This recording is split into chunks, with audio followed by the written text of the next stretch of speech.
નમસ્કાર દર્શક મિત્રો, હું છું મહેશ ઠાકોર અને આપ જોઈ રહ્યા છો the Times of Mahisagar news.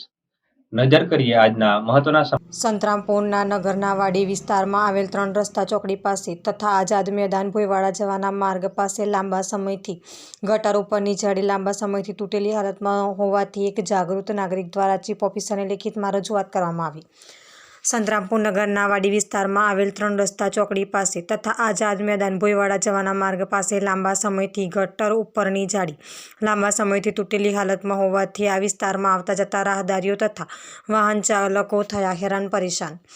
જેમાં આ વિસ્તારમાં તમામને ગટરની જાળી તૂટેલી હાલતમાં હોવાથી આવવા જવામાં ભારે તકલીફ વેઠવીને જવું પડી રહેલ છે અને સાથે નગરજનો તથા રાહદારીઓને વાહન ચાલકોને મજબૂર બન્યા છે.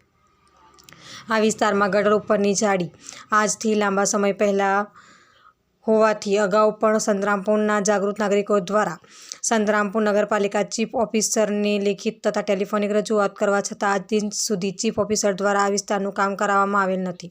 જેથી આજરોજ ફરી સંતરામપુરમાં રહેતા એક જાગૃત નાગરિક અને પત્રકાર તરીકે ફરજ બજાવતા સલમાન મોરાવાલા દ્વારા સંતરામપુર નગરપાલિકા ચીફ ઓફિસરને લેખિતમાં રજૂઆત કરવામાં આવી છે. જે આ રજૂઆત જવાબદાર સંતરામપુર નગરપાલિકા ચીફ ઓફિસર દ્વારા જરૂરી સૂચના કરી કામ કરવામાં આવશે કે નહીં તે જોવાનું રહ્યું. જુઓ આગલા અંકમાં. વિસ્તારના પળે-પળના સમાચાર જોવા માટે અમારી channel the Times of Mahisagar ન્યૂઝને લાઇક, શેર અને સબસ્ક્રાઇબ કરો.